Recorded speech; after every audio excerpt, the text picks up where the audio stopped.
Okay, so hi everyone, we're on page 84 now. We're going to introduce something really important. This is extensions.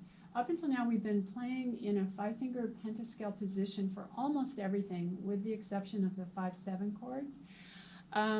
So we're going to talk about what you do when you do an extension. So there's really two ways to do an extension. You can move these 4 fingers away from the thumb, or you can move the thumb away from the 4 fingers. So one way takes you higher up the keyboard, and the other way takes you a little bit lower. So as you can see in the hand, the natural extension is between 1 and 2. So the goal is to keep, whenever possible, these 4 fingers together on consecutive keys. That's not always possible the more advanced you get, but that's why we establish the 5-finger patterns, to make that more feasible when we first start doing extensions. So let's try the blocked 6 on page 84. You're going to put your right hand thumb on an E, and then skip a key and up to C, so that gives you a 6. And then just follow your hand up, all white keys, and keep blocking 6. I have you going to G. You can go further, of course, if you like.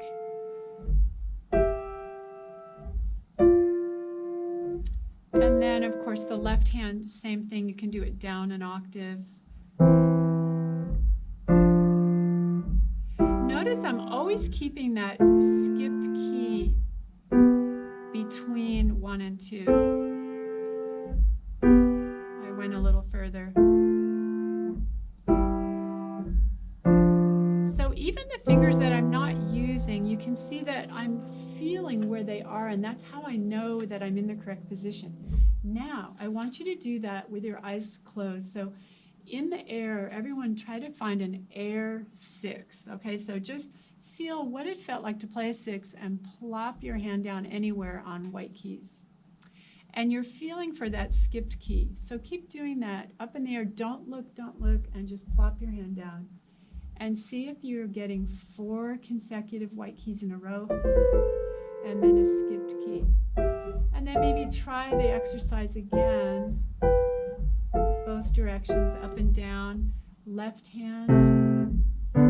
If you're right-handed, it might be a little harder to find the air 6th in your left hand. How are you going to do it? If you were a blind pianist, let's say you're Stevie Wonder, the way you know is these 4 fingers, even though they're not all playing, you're feeling where the keys are, and that's very important to knowing that you have a 6. So you shouldn't have to look down to know that you have a 6. Where is that helpful? That's extremely helpful when you're sight reading music. You don't have to do this little up and down dance. You can just feel, you know confidently that you have a 6, because you know how that feels in your hand. So it's great for sight reading. It's also great for pieces where you can't see both hands at the same time, or where you have to jump and keep your eye on the other hand. It's really helpful to have this tactile sense in your hand. So take time to establish that. We're also going to just go back to that E up a 6 in the right hand and try doing some 2-note slurs. So you're going to drop your wrist and then lift it, and then sink into a block 6. Move it up, drop, lift, sink, drop, and lift. So remember, we did this earlier in the book. And remember, we talked about your elbow's making a tiny little circle. When you do it this way with a 5 to 1, is your elbow making a concentric circle or a counterclockwise circle? I meant to say clockwise or counterclockwise. If you're doing it correctly, it should be a clockwise circle if you're starting with your 5th finger in the right hand. Now if I reverse that in the right and do thumb and go to the 5, now I have a counterclockwise circle. And then, of course, those are going to be reversed for the left hand because your body is symmetrical. So if we start with thumb and play the 2-note slur, you'll see that is going to be clockwise. And And then if I reverse the direction, you're getting a counterclockwise circle. So let's take a look at the bottom of page 84 and notice one other small new sign. Up until now, we've had sharps and flats. But what about if you have a sharp and flat in a measure and then you don't want it to be sharp anymore, or you don't want it to be flat? We need a new sign to show natural. So I'm going to draw one on the board. If you just draw an L and then an upside down L, be very precise. That would be, in treble clef, would be a C natural. If you want it on a line, again, draw the L and then the upside down L. Just make sure that the center of that box is either a space or a line, whichever you want.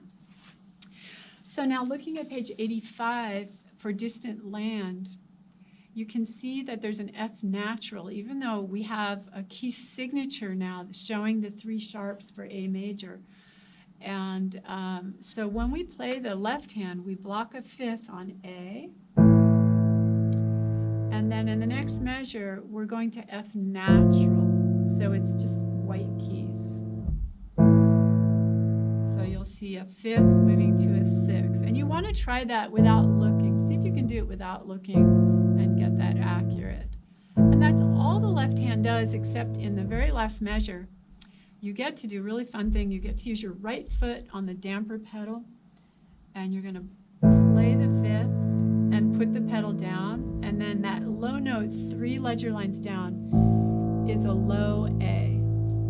And the little star means when that note is done, then you lift the pedal. So it gives a little more resonance to the end. Right hand, meanwhile, is in this position: B, C sharp, D, E, and again the F natural. So this is not a position we've had before, so set that up and get it all set. Now I would just do right hand alone and left hand alone, but I'm going to play them together and you can see the right hand as I go and then try on your own.